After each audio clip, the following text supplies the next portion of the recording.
Est-ce qu'on ne partirait pas sur un sujet très léger pour cette vidéo? Non. Mes cheveux, je te présente mes doudous. Mes doudous, voici mes cheveux.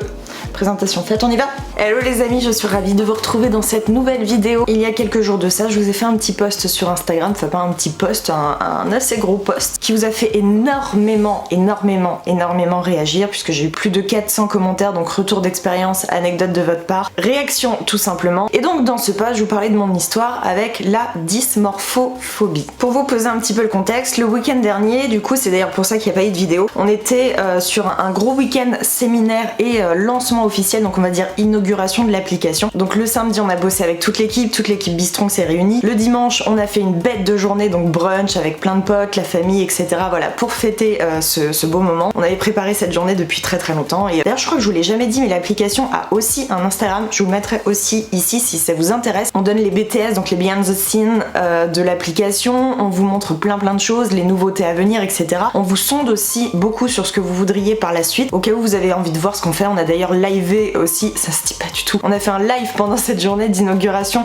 et on avait mis ça en direct sur ce compte. Donc voilà, c'est vraiment le compte réservé à l'appli et tout ce qui se passe autour, à l'équipe, au staff. Et pourquoi je vous parle de ça? C'est parce que le samedi soir ou le vendredi soir, le samedi soir je crois, on est allé au resto et je papotais avec la directrice marketing de Bistronck. On parlait justement de notre adolescence et de comment on voyait notre corps à l'époque par rapport à ce qu'on pense aujourd'hui de notre corps à l'époque. Je sais pas si vous me suivez, ça va venir. La dysmorphophobie, c'est quoi? Le fait de ne pas du tout voir son corps tel qu'il est réellement. C'est vraiment être très loin de l'objectivité qu'on pourrait avoir par rapport à son corps et notamment de se créer des défauts ou d'amplifier une caractéristique que l'on a au point d'en créer un défaut absolument monstre, alors qu'aux yeux de tout le monde dans votre entourage aurait tendance à vous dire ma pauvre Lucette, là tu déconnes sévère. L'exemple assez courant qu'on va pouvoir retrouver notamment avec les normes de physique actuelles, ça va être de se voir dans le miroir beaucoup plus grosse. J'utilise ce terme de grosse comme il est, c'est dès l'instant où le mot devient tabou que du coup ça devient une insulte. Donc j'utilise le terme de grosse juste comme on pourrait dire une grosse plante ou alors, vous voyez ce que je veux dire? Donc une nana qui va être de base mince, voire maigre, va se regarder dans le miroir et va se trouver hyper grosse. Parenthèse, ça n'a rien à voir avec l'anorexie qui est vraiment un trouble du comportement alimentaire. La dysmorphophobie c'est vraiment un trouble visuel. On peut n'avoir aucun rapport compliqué par rapport à la nourriture, on peut n'avoir aucun souci alimentaire et souffrir de dysmorphophobie. Même si les troubles du comportement alimentaire sont souvent liés à l'image qu'on renvoie, c'est pas toujours le cas et donc l'un n'est pas obligé d'être associé avec l'autre. Je n'ai jamais été diagnostiquée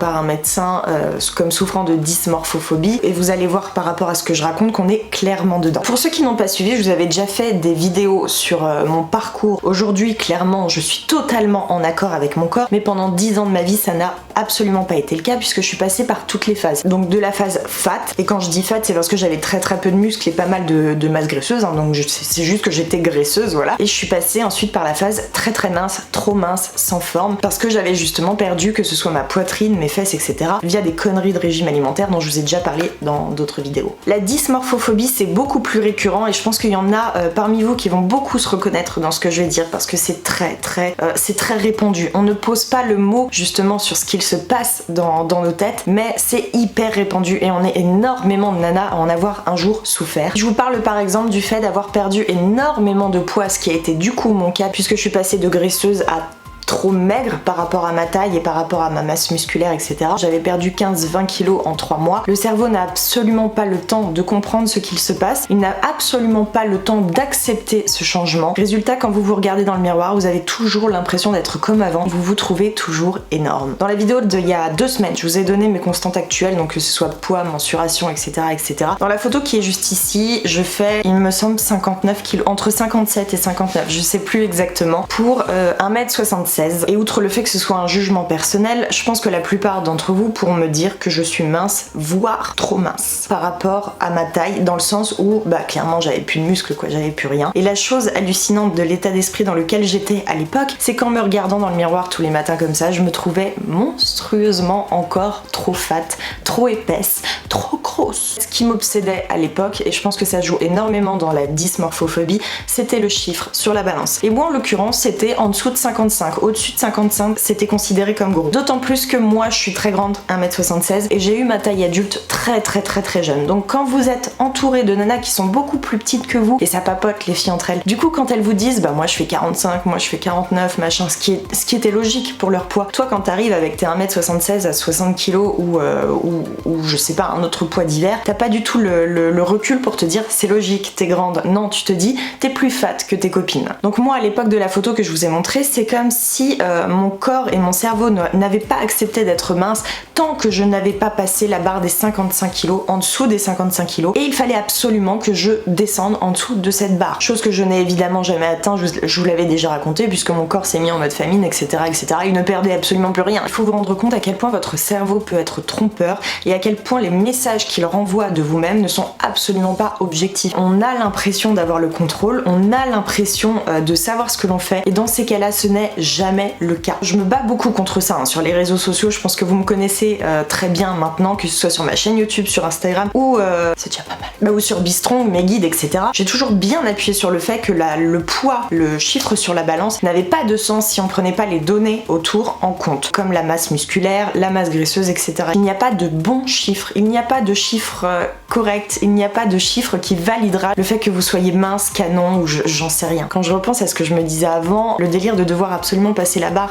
des 55 kilos, mais si aujourd'hui je me voyais, si je m'avais en face, je me dirais mais le délire c'est quoi? C'est d'être plus légère quand ton mec il va te porter, c'est d'être plus légère quand tu vas t'asseoir sur ton canapé, tu vas faire moins de traces. C'est si idiot et c'est tant se pourrir la vie pour des conneries qui ne rendront jamais plus heureux parce que c'est faux en fait. On va dans une direction qui est fausse. Mais je pense que toutes les nanas à un moment donné se sont regardées le matin un lundi, se sont dit c'est genre je suis canon, je suis bien dans mon corps, machin truc et tout. Le mardi ça allait plus du tout, elles se trouvaient tous les défauts du monde. Je pense qu'on a toutes vécu ça. Pourtant on est bien d'accord que si on réfléchit 2 secondes, si on était rationnel 2 secondes, notre corps ne peut pas changer en 24 heures, notre visage ne peut pas changer en 24 heures, notre nez ne peut pas devenir de travers en 24 heures. Donc il y a tout simplement des états d'esprit dans lesquels vous vous réveillez le matin ou dans lesquels vous êtes dans votre journée qui vont totalement influer sur la vision de votre corps que vous avez dans le miroir. Et si je le dis, c'est parce que c'était mon cas aussi. Je vais passer à la deuxième partie de cette vidéo qui va être entre guillemets la partie prise de conscience où je vais vous donner un petit peu les astuces. Alors quand je dis astuces, attention, parce que la dysmorphophobie, je rappelle quand même que c'est une maladie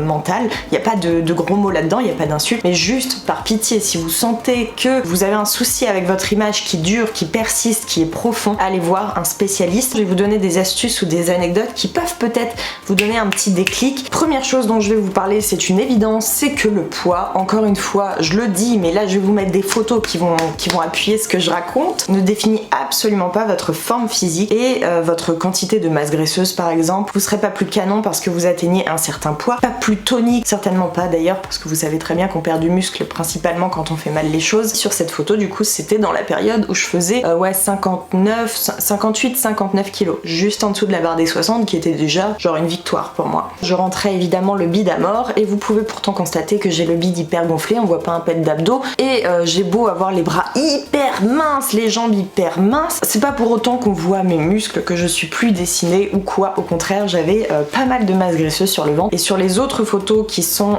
pour toutes soit de cet été soit très récentes, la première chose qui doit vous taper aux yeux c'est qu'on voit beaucoup plus mes muscles, je suis beaucoup moins graisseuse justement, mes abdos sont plus dessinés, mes épaules sont plus dessinées, mes cuisses sont plus dessinées. Je fais pourtant sur les photos récentes entre 67 et 69 kilos, donc environ 10 kilos de plus. Le truc, et c'est malheureusement ce que j'aimerais vous éviter, c'est que la plupart des nanas, dont moi, qui s'en rendent compte, passent d'abord par la phase en mode je m'amaigris, je mincis à mort, pour au final se dire ah bah là finalement c'était pas ce que je voulais. Alors je sais pas si j'avais eu les réseaux sociaux comme aujourd'hui, à l'époque ça aurait changé la donne, peut-être que je me serais plus informée et c'est vrai que les réseaux sociaux m'ont aidé plus vite à me mettre à fond dans la muscu, à me passionner dans ce domaine. À l'époque, la première photo où je faisais 57 kilos, c'était en début 2015, limite 2014. On n'était pas du tout comme aujourd'hui dans une expansion du fitness, de la muscu, des corps plus en shape et à la limite plus épais, moins vers le skinny, à prôner en tout cas le skinny. Faut pas que les nanas minces d'ailleurs se sentent agressées par ce que je dis. Si vous êtes mince de nature, vous êtes mince de nature. Moi, ce dont je parle aujourd'hui, c'est cet objectif de maigreur et cet objectif de s'amaigrir juste pour être sur un certain poids. Donc je le répète encore une fois pour vraiment que vous intégriez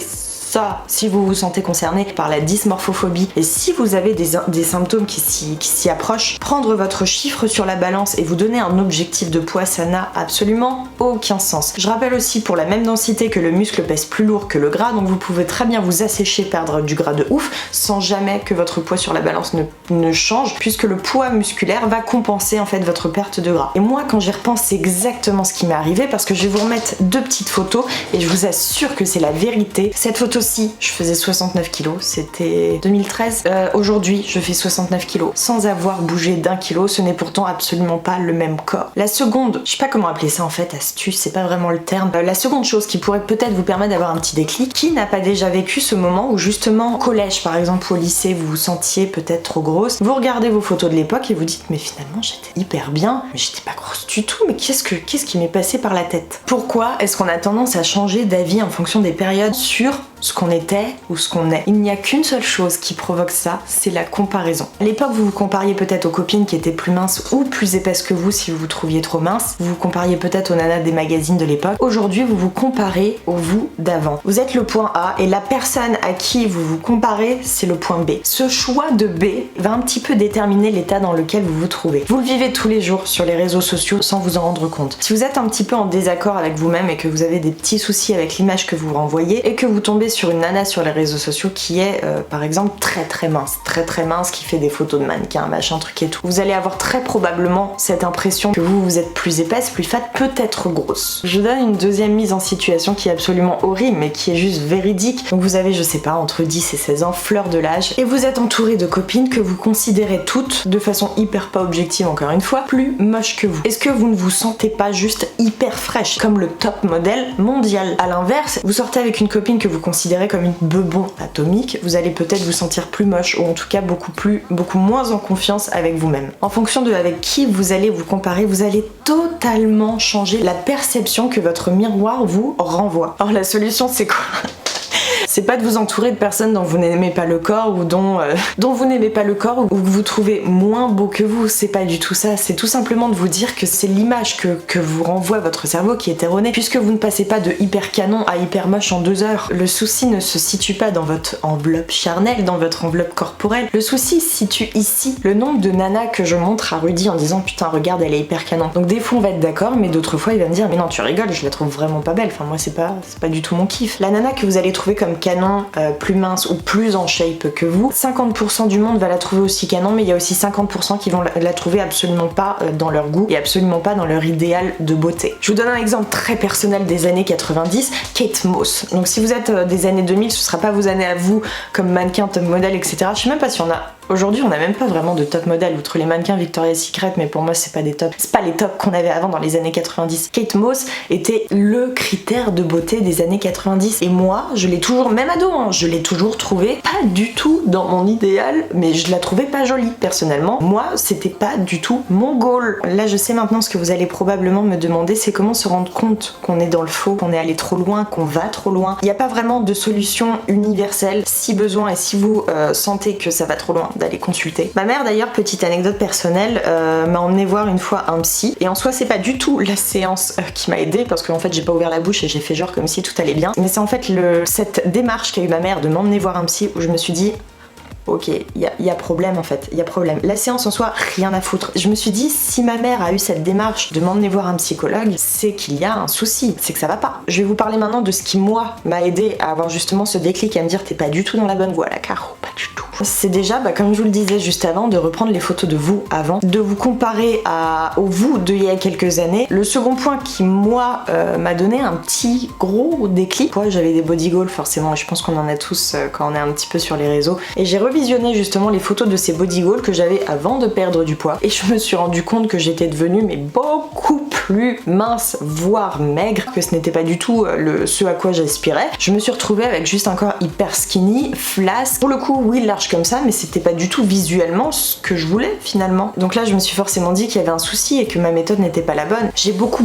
parlé dans cette vidéo, je le sais, mais j'avais beaucoup de choses à dire et il y aurait encore tellement à dire. Si vous avez des anecdotes, si vous avez des choses à rajouter par rapport à ce que j'ai dit, je vous invite vivement à le faire dans la barre des commentaires, parce que je pense que outre mon histoire à moi, votre histoire pourra aider aussi énormément, donc n'hésitez pas. Et même si bien évidemment certains facteurs extérieurs peuvent aggraver votre souci de base, il est important de vous dire que le cœur du souci se passe ici, là, chez vous. Donc ce n'est pas de la faute de la nana que vous trouvez plus jolie que vous si vous vous trouvez mal devant le miroir. Ce n'est pas de la faute des gens qui sont dans votre salle de sport que vous avez un souci de confiance pour faire votre séance, que vous n'arrivez pas à faire tel exercice devant les autres, etc. La cause réelle vient de ce qui se passe ici et la démarche du coup pour aller mieux doit venir de vous, parce que si vous attendez des autres, vous allez être hyper déçus, ça ne viendra jamais. Voilà la team, j'espère que cette vidéo vous aura plu. Je vous fais des très gros bisous et je vous dis à la semaine prochaine.